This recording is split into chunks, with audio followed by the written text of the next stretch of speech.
delivering anything like a safe climate. A court in Myanmar has sentenced an American journalist to 11 years in jail on charges brought by the military junta which seized power in February. Danny Fenster was convicted of endangering the reputation of the armed forces and associating with illegal organisations. Jonathan Head reports. The US has been pressing the military government to release Danny Fenster, but the junta's spokesman has insisted he needs to be held in custody. Around 50 other journalists are still being detained in Myanmar. In recent weeks, the courts have imposed sentences of up to 90 years on senior officials from the National League for Democracy, whose government was overthrown by the coup. The Belarusian airline Belavia says it will no longer allow citizens of Iraq, Syria and Yemen to fly from Turkey to Belarus. It said the decision was made at the request of the Turkish government. Turkey's national carrier, Turkish Airlines, has imposed the same restrictions. Thousands of migrants are stranded at the borders between Belarus and European Union countries, as Adam Easton reports from Poland. On one side, you've got Belarus and Russia, and they're sending nuclear-capable bombers to patrol the Belarusian airspace, Russia that is. You've got the Belarusian President, Alexander Lukashenko, saying, if the EU extends the sanctions against my regime, I will cut off the gas to Poland and Germany, to Europe. And on the other side, you've got the European Union and the United States saying, this is unacceptable, you're endangering people's lives by pushing them across the border. France is hosting an international conference aimed at ensuring Libya sticks to a plan to hold elections in December. World powers are expected to endorse efforts to remove foreign armed forces. BBC News. The French maritime authorities have abandoned a search for 3 migrants reported missing in the English Channel on Thursday. 2 others were rescued when 2 kayaks were found adrift. Around 1,000 people made the crossing from France to Britain on Thursday, a new daily record. The British government said the situation was unacceptable and accused France of losing control. Denmark has reintroduced its COVID-19 pass as the country grapples with a surge in positive test cases. Danes now need to show proof of vaccination, a negative test or evidence of recent infection to enter bars, restaurants, clubs or large indoor gatherings. Denmark dropped all its coronavirus restrictions in September. The United States' top-ranking military official in Africa has said that the fall of Addis Ababa to rebel forces in Ethiopia could bring about a humanitarian tragedy. General William Zana expressed his concern that the year-long conflict in Ethiopia could have a significant regional impact. The Chinese dissident artist Ai Weiwei says a new art gallery in Hong Kong that opened its doors on Friday is clearly under censorship. The M+ gallery has excluded one of the artist's works. Here's Martin Yip. After more than a decade in planning, the M+ Museum made its debut with a traditional lion dance. Ai Weiwei's earthenware jars installation, named Whitewash, is among those to entertain visitors, but not the photographic series in which the dissident artist shows his middle finger towards Beijing's Tiananmen Gate. Earlier this year, the museum's Australian director, Suhanya Raffo, said there is no problem to show Mr. Ai's works. That prompted a legislator to publicly demand for a national security investigation in front of the city's leader, Carrie Lam. Martin Yip. And that's the BBC News. 天天在一起，天天用心听，听见台北的声音。FM 93.1幸福永远属于你。公民总主笔，方恩格时间。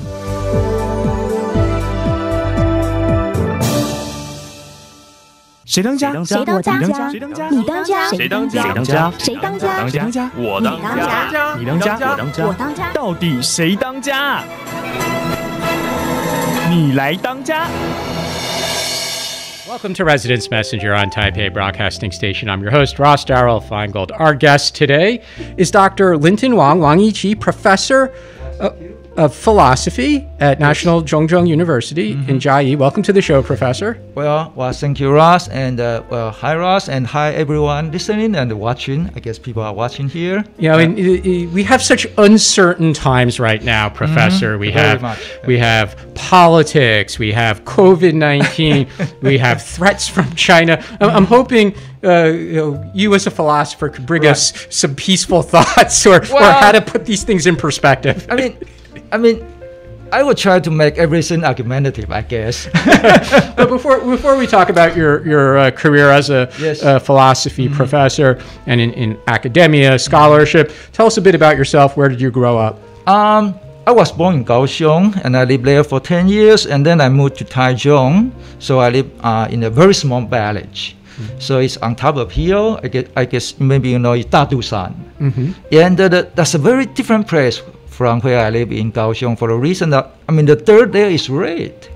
I never saw red dirt before that, and it means that it's not very nutritious for plants. So that was a poor area, but now it's much better now. I'm still living there after I came back from the United States, but somehow, people live much better life because the high-tech company get into the Taichung area, and a lot of young guys, rich guys, they buy house in the area. So now what you're saying is that the poor area became rich from property. Yes, because farmers sell their lands, and then they got rich. And you as a philosopher, of course, you're telling your neighbors, don't take the money, keep the community. Yes, that's the point, yeah. What were your academic interests as a child? Because the reason why I ask is, look, we all know that in Taiwan schools, there's such a focus on math and science. Yes. And correct me if I'm wrong, but not a lot of children, when their children say, I want to grow up to be a philosophy professor. So what were your interests as a child? Okay, so, when I was a child, I imagined I would be a scientist. That's quite normal, right? And actually, I did very great in tests. So I have very good grade points, and I did very well in entrance exam of every step. So everyone expect me to be a doctor, go to medical school, and then make a lot of money. That's most people still think so at this time. But at that time, I reject to go to the medical school to be a doctor, and so I choose chemistry. And for a reason that, I sort of like chemistry, but I'm not sure how long I will stay in chemistry. But I think it's interesting enough, so I'll give it a try. But in the end, I just give up chemistry. Finally, after I get a degree in chemistry.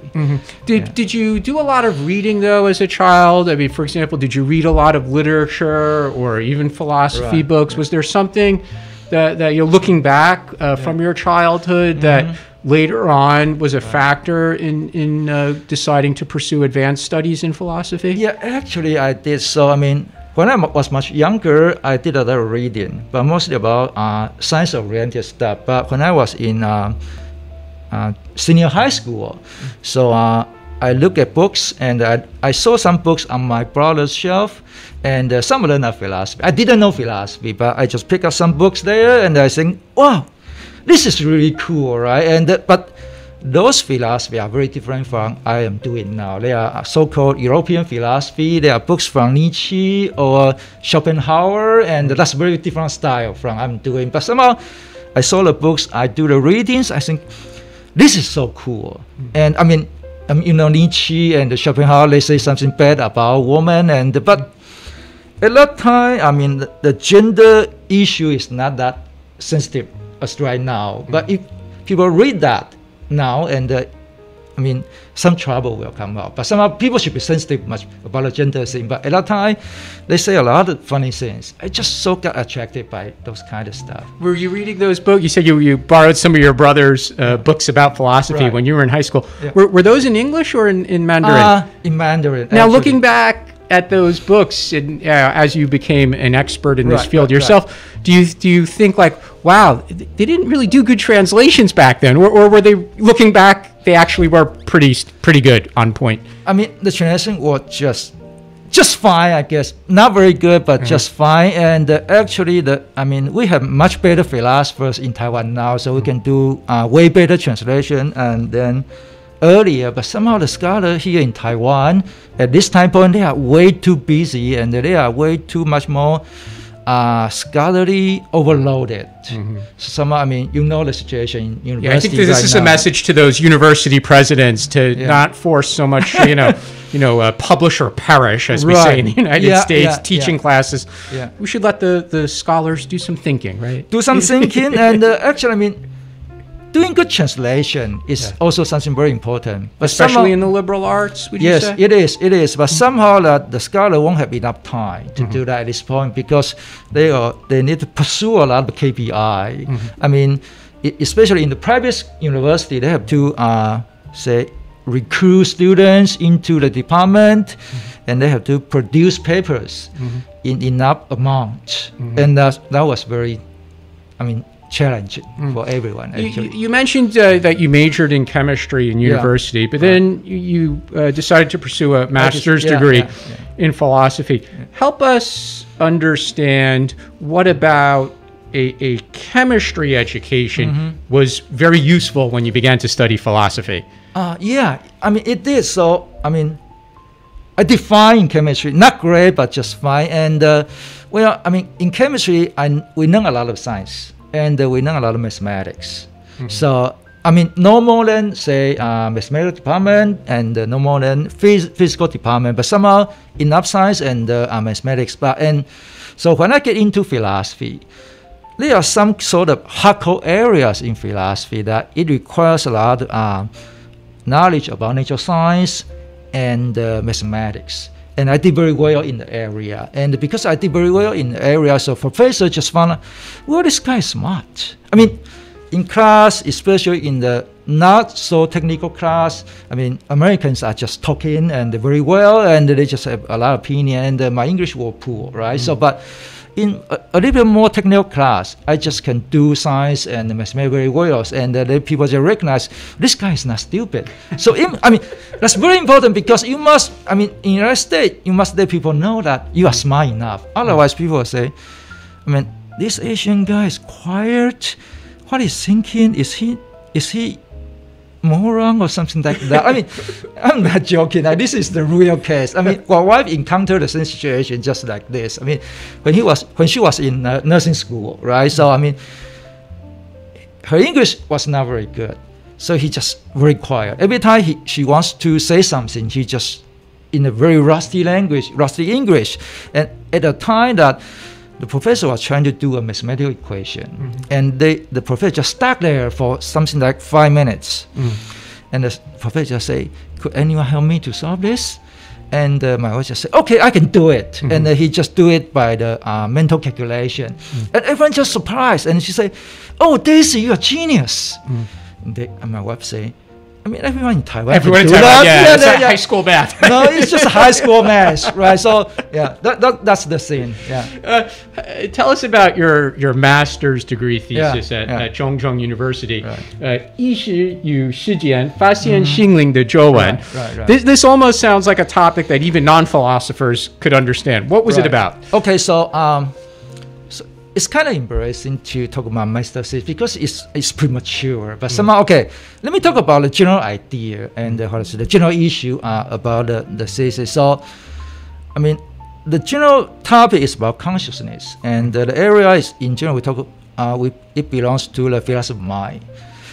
And for the issue, there are two kinds of issue about consciousness. So for the first, scientists convince us that brain generate consciousness, but somehow if you open your brain, do you see consciousness at all? So we have all the experience, like we see the green grass, we see the red rose, but somehow you open your brain, there's nothing there, just meat.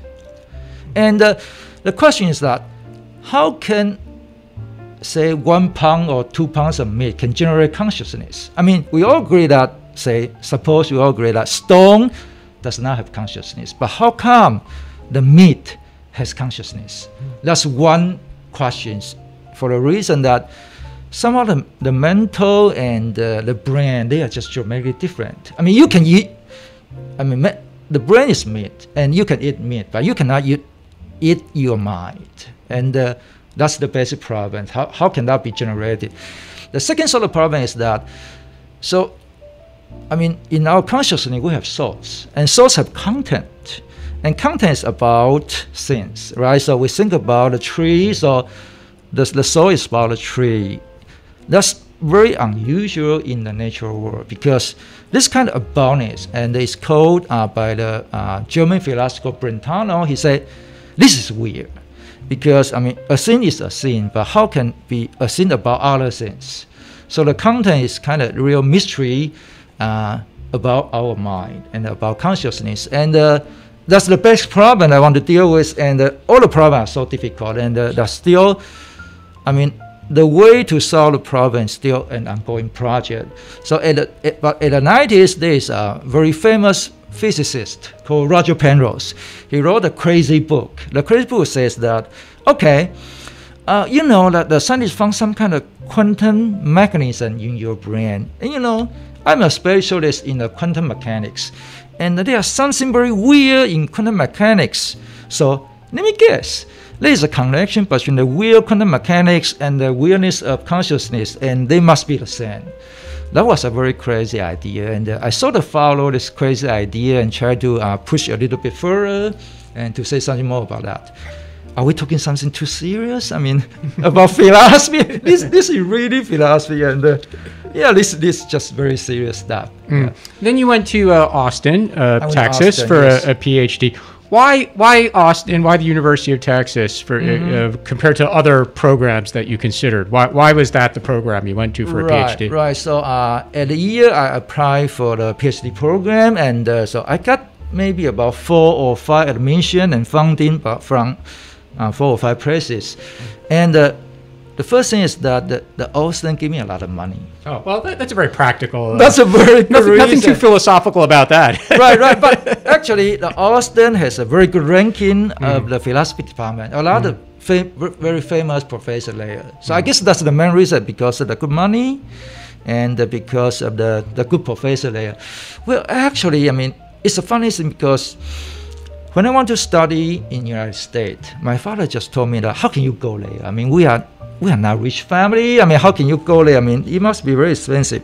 I told them that I won't go there unless I got my funding. And my father said, how could that be possible? I mean, how could anyone pay you money and to study to philosophy? get you a PhD and study philosophy? I mean, you cannot find a place. They have the recruitment say we want a philosopher unless the universities.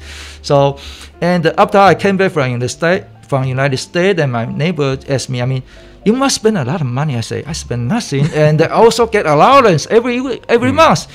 My neighbors just cannot believe that. I mean, how could a country that's stupid pay people to study and get a PhD and then just leave the country without giving anything back? Well, they think that the United States is stupid. I think that the United States is really smart at doing that.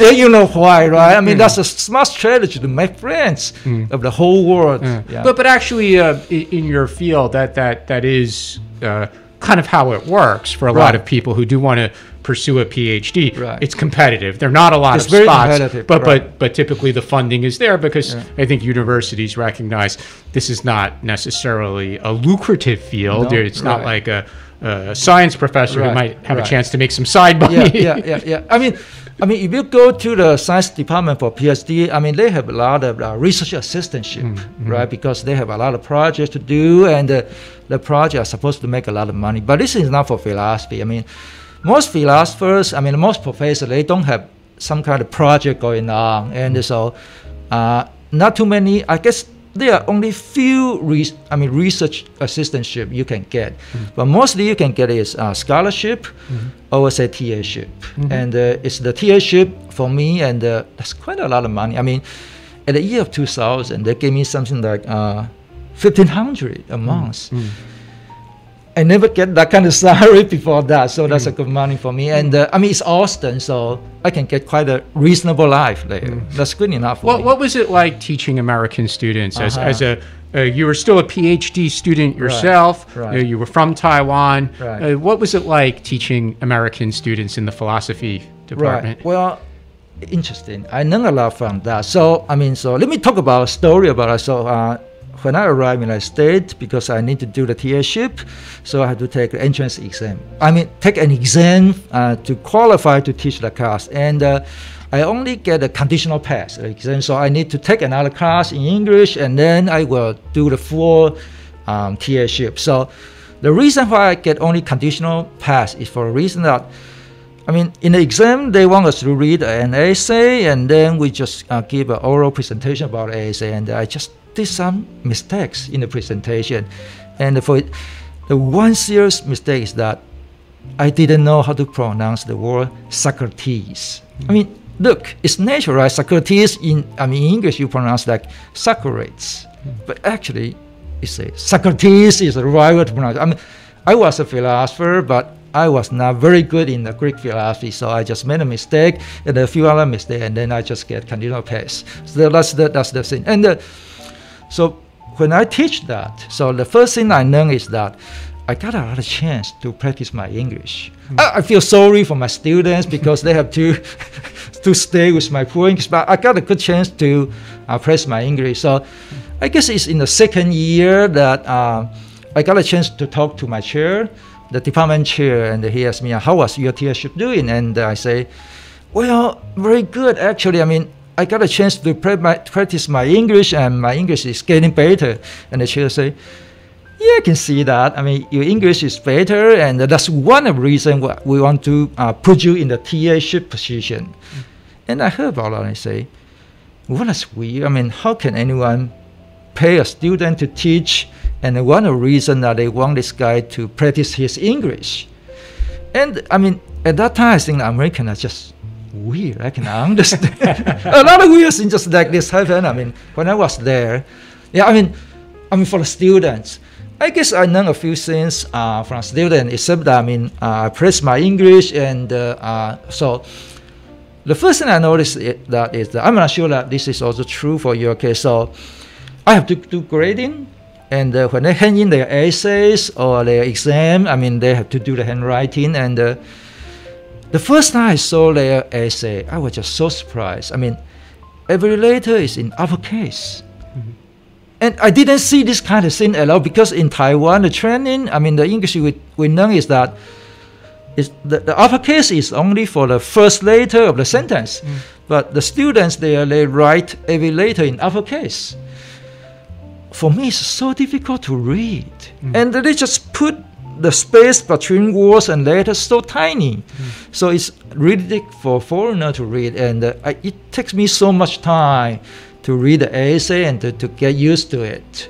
And that's one thing I learned. The first thing I learned is read the uppercase letter. Yeah.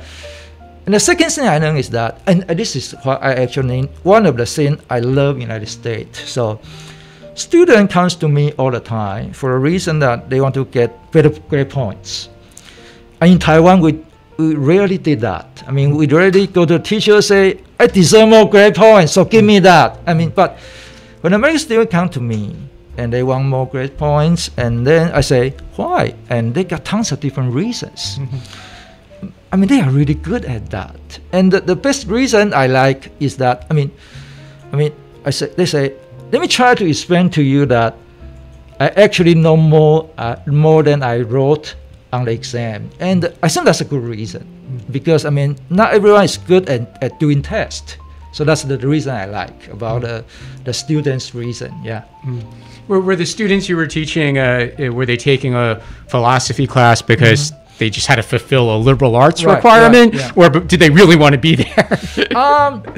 There are different reasons they take philosophy courses, and the liberal arts requirement is one of the reasons. And actually, so that law school, a lot of people just take double major or three majors in the United States. For example, when some people want to go to law school, they may take one major in philosophy and one major in economics, and that will look very nice when they try to apply for doing the pre-law thing.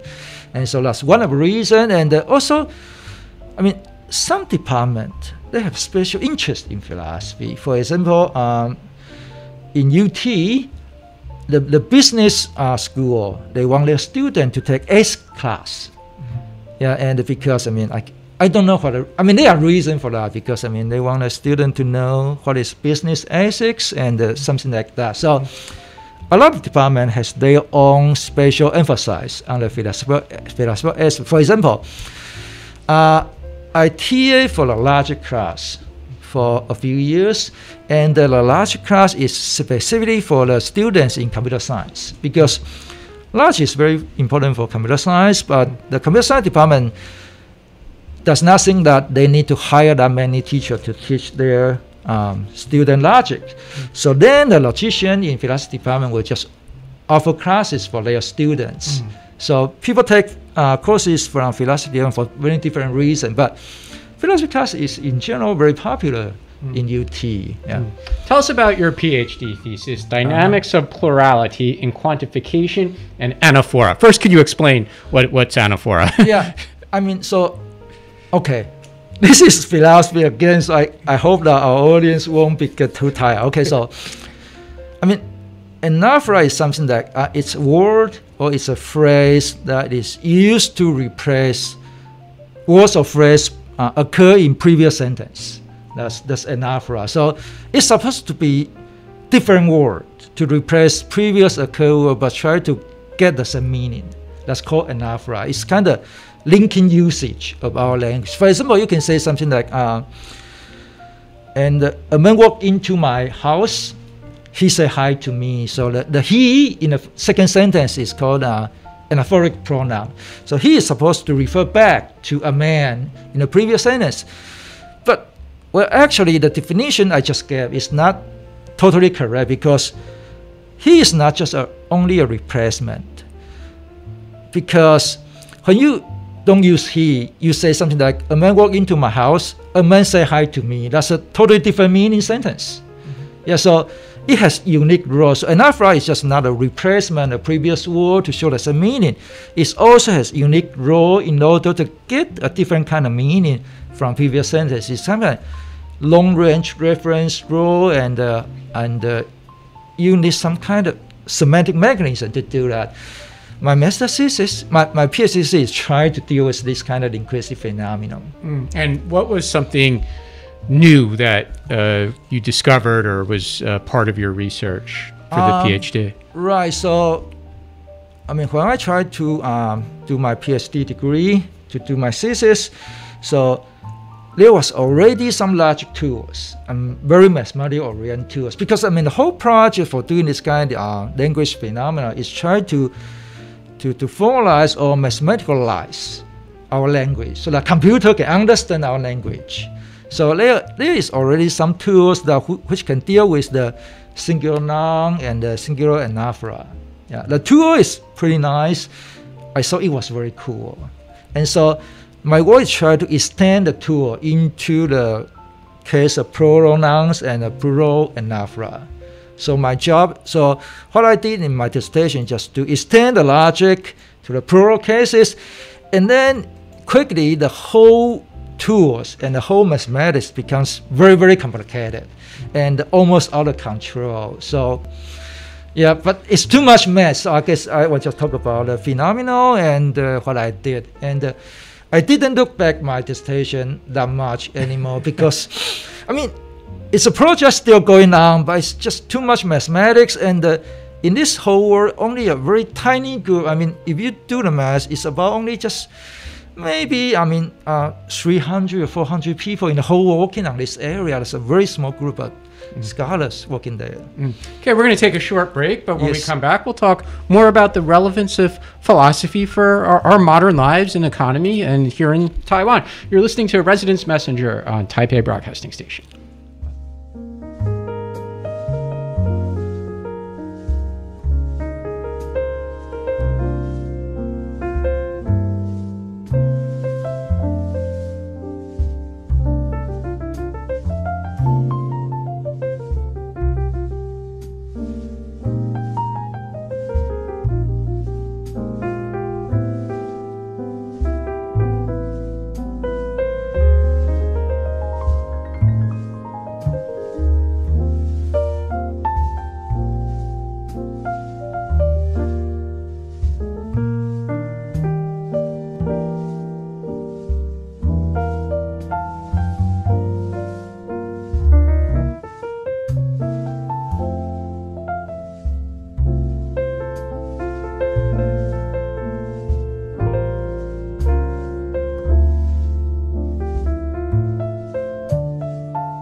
如有长照服务需求、长照特别扣除额问题，请拨打1966长照专线，5分钟内通话免付费。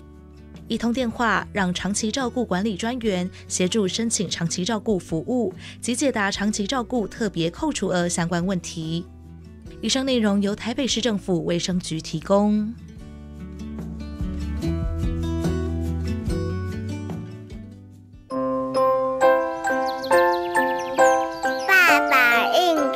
不开车，黄色嘟嘟安全多，应酬喝酒不过量，安全回家最上道。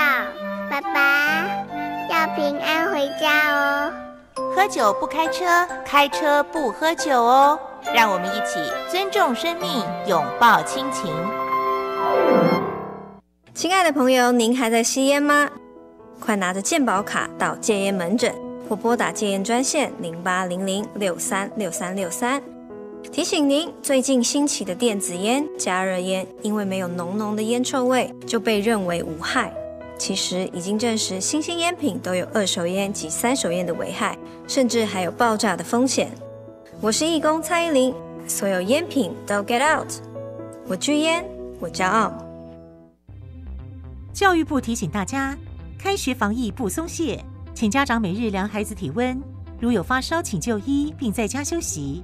上课时要全程佩戴口罩，采固定座位、固定成员。使用空调时保持通风良好。用餐时采个人套餐，使用隔板或维持社交距离，不并桌、不交谈。校园防疫不松懈，安心学习有保障。以上广告由教育部提供。家己电台家己主持咧。大家好，我是郭文铁，我伫台北广播电台。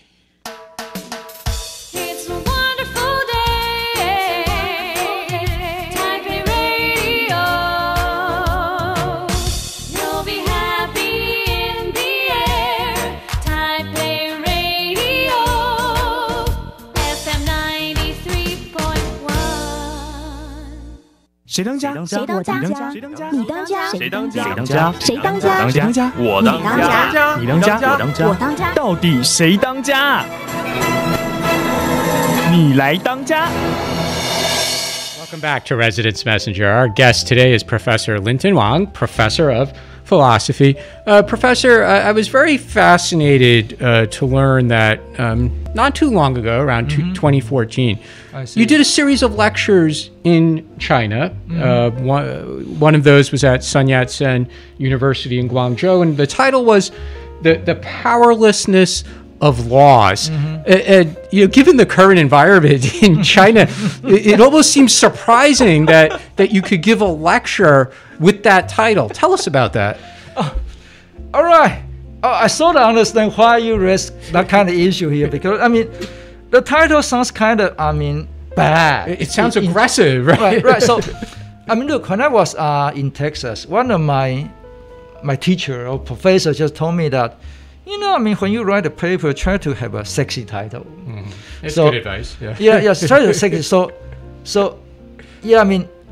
well, I didn't even feel that this kind of sensitive title until you mentioned to me. But the paper is not about the legal laws in general. It's about the natural laws. So the paper is general about causation. Yeah, and so it's something that I'm working for more than 10 years, and do we really want to go to the detailed stuff? I guess you just want to know the powerless of law, the law part, right? Yeah. Okay. Let's just skip this one, because it's really a very technical paper. Just talk about how do we manipulate natural law in a mathematical format. So nothing touching on really political or the power of the Communist Party or anything like that. Yeah. But given that you mentioned that, I guess I want to be careful next time. It is sensitive. No, I think it's a sexy title, but somehow I want to be careful next time. What is the environment like today, nowadays, for philosophy professors in China? Given the overall political environment, the space for conversation is rapidly changing, and philosophy is a field where in the classroom or in research they're talking about some of these broader concepts and the individual and things like this. What from your own perspective here in Taiwan, when you look at philosophers in China, your contemporaries who teach there, what's the environment like for them? Yeah, I guess that's a serious question to ask. And I mean, so in philosophy, I mean, we emphasize quite a lot on the critical assessment of ideas and or arguments. And when you say anything, we want you to provide a reason. And we emphasize the critical thinking seriously. So somehow it's not comparable with something in China. And well, I mean, let me go back to let me roll back the timeline a little bit. So I came back at the 2005, and then the first time I went to China is also 2005. So just right after I came back. So 2005, and when I go to China, I mean, it's not that rich just like now, but somehow I feel that it's very energetic, even in philosophy. It's very energetic. So, and looking forward to learn quite a lot from the say Western country, and there are a lot of visiting scholars from the Europe or from United States. So a lot of foreigners just in campus go around, and so students are very eager to learn the new stuff, the new technique, and the new concept. So that's 2005. So I like it actually, and so I went back in different places, in different universities. I went to the Shanghai, Nanjing, Guangzhou, Beijing, different places, even Chengdu. But things change actually. So it's about, and I mean, okay, so before saying that, I mean, so students there, they're smart. They did very well. So they publish international journal paper, and so they also send students to go to, say, Europe, to United States, and the students are just great, and they're doing very well. I mean, you have so many people there, right? There must be a lot of smart students, but it's sort of feel that after the year of 2014, 2015, I sort of feel that things getting different.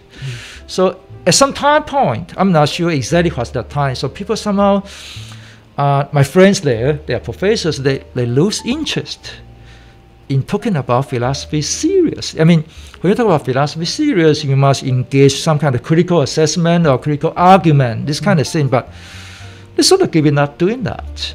So in a conference, they just present a paper, and they touch the issue very softly, and they don't even enjoy the critical conversation. I mean, philosopher can be very aggressive. I mean, you can sort of easily feel that, well, you're different. You are not aggressive anymore. And for me, I can be very aggressive when we're talking about philosophy. So, you are 14 or 15, things just change very rapidly. And so somehow I don't feel interesting things to go to the conference in China anymore after that time. I mean, from what I heard, it's not just in philosophy, it's also in different, liberal art areas.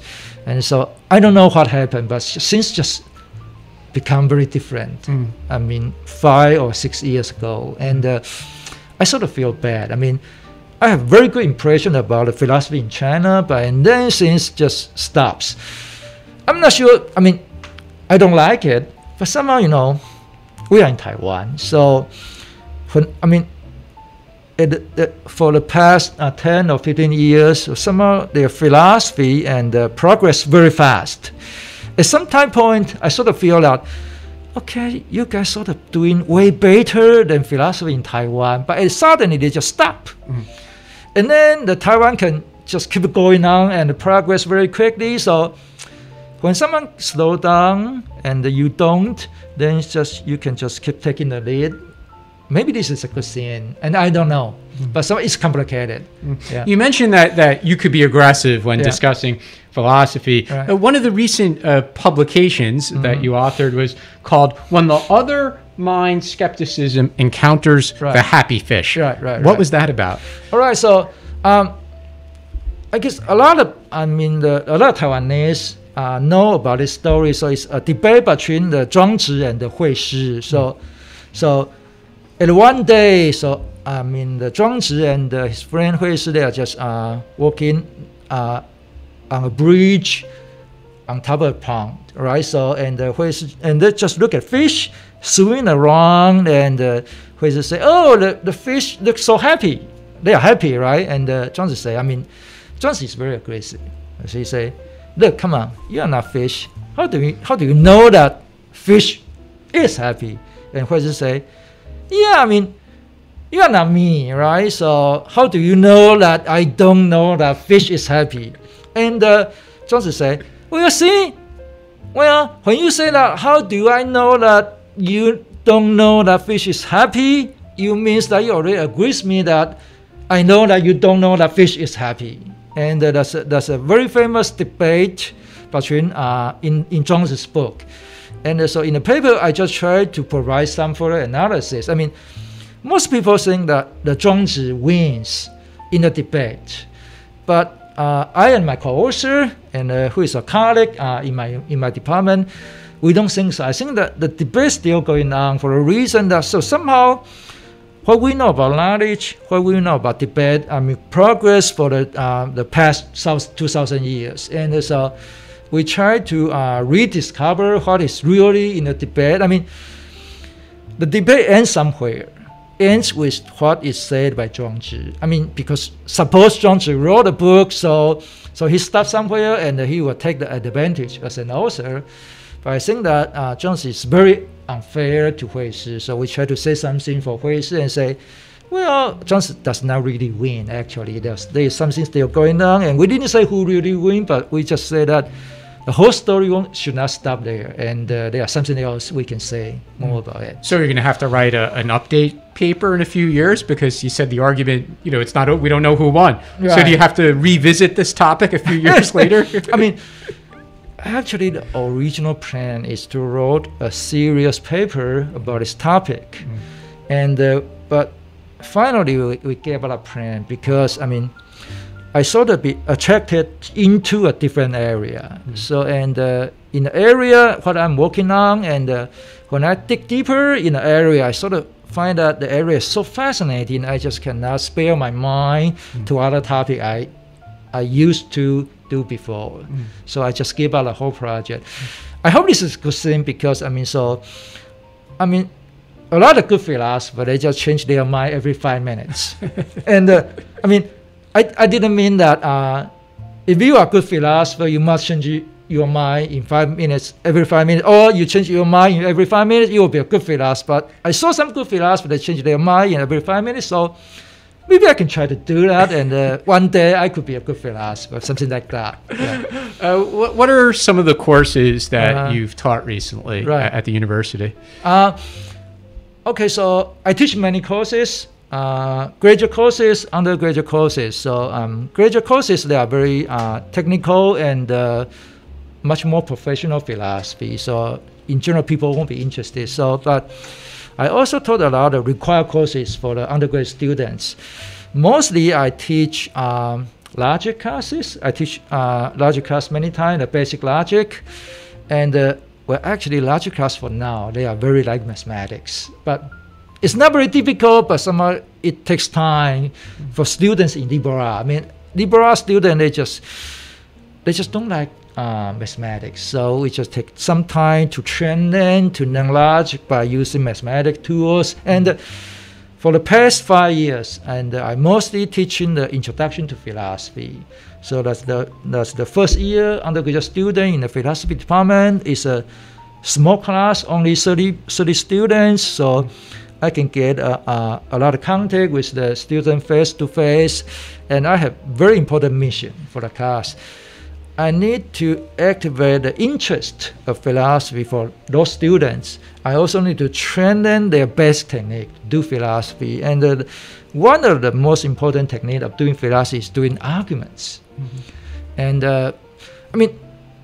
Taiwanese students, they didn't get enough training in doing arguments, especially they spend tons of time to learn to do tests in order to get university. So I need to spend a lot of time to teach them how to do arguments. And who can make that transition? What kind of first year students? So what kind of 18-year-old or 19-year-old is able to do that?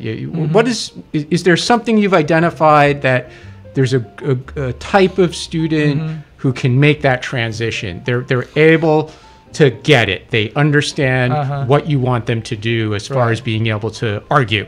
All right. Okay. So doing argument, I mean, it's not difficult to know how to do arguments. I mean, so that's why we have courses in logic. So logic is basically about arguments. So how to make an argument clearly and formally to make it very clear. So students will learn how to do arguments or what is an argument very easily. But somehow if you want to do it good, it's not an easy thing. So doing arguments, doing critical assessment of arguments, that kind of thing, I mean, the idea are just always very easy. The real difficult part is that how to make it good or how to make you good at that.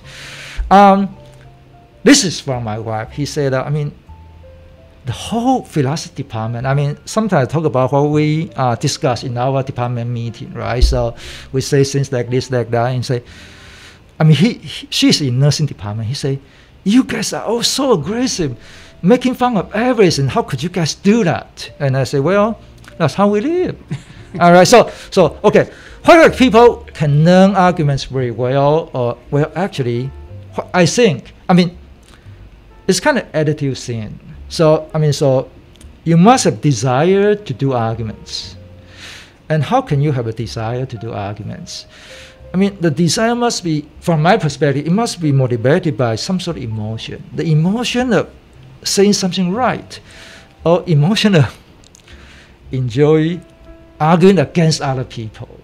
And I mean, in the United States, in the class in the United States, students just do this. I mean, so when A says something and B says something, C will just say, no, I disagree with me, and they just have fun of doing discussion and argumentation. Yeah, but when I come to Taiwan and do that, people say, Ross, why do you argue with everyone? Right. So, I mean, I'm not sure about it. I mean, this could be a cultural thing, but somehow that, I mean, the student were not trained to do that. Well, at least one serious aspect about this. I mean, so in Taiwan, and most people were saying that when you argue against other people, you are arguing against his personality. So it's really about personal identity thing. So, and a lot of people think that argument is just essentially bad. So when I try to argue with people, and so I know how to do it, but I want to be very careful. If I sense that this guy is kind of sensitive to the personal identity of his idea, then I will just stop there, because otherwise they will just get offended very seriously. So it's kind of emotion thing, it's kind of motivation thing, and it's kind of whether you enjoy doing that and whether you have correct attitude about, say, we are talking about arguments. We are not against your personality. So unless you can make clear mind about all this kind of stuff, otherwise you won't be very good in doing arguments. Yeah. Professor, we're almost out of time, but as a final question, I'm curious to get your perspective on the relevance of philosophy and what you do as a philosopher for Taiwan in 2021. For example, Taiwan's tech industry is a really important part of the economy. And now there's artificial intelligence, there's big data collection. We talked a little bit about ethics earlier in the program. What can philosophers do to help the corporate world and the business world? Okay, so let's go back to the idea that is philosophy useful at all at this age? I mean, philosophy is not a business. So we don't make money because of philosophy. And you go to the philosophy department and get a degree, you won't be able to find a job because, say, boss, I have a philosophy degree and use me. I mean, there's no commercial, no advertisement say we want a philosophy degree student. So, but imagine this. So suppose Taiwan is such kind of country that it has all the high-tech company and it has all the manufacturing, and we even have tons of money. But think about this. We don't have music. We don't have movie. We don't have arts. Or say we don't have intellectual wine testing, this kind of stuff. I mean, you have all the high-tech manufacturing and this kind of stuff, but you don't have any of the liberal arts stuff. Will we be happy at all? So somehow, money is one thing, business is one thing, but your happiness is the other. So you won't get happiness because you have money. and you need use your money to buy things. And so the philosophy is part of producing things for you to buy. And so philosophy engage with arts, with music, with different sort, with novel and all the movie stuff. And so liberal art is actually a combination of many disciplines. And so liberal arts in together, they bring happiness for human beings and for people spend money to buy. For example, you go to movie or you go to music concert and you read novels. So that's what philosophy do, one aspect, but there also other aspect. And well, I feel happy just from having this conversation with you, Professor. So thank you so much to Dr. Linton Wang Yi-Chi for coming into our show today. And you've been listening to Residence Messenger on Taipei Broadcasting Station. Have a great weekend. Well, thank you, everyone.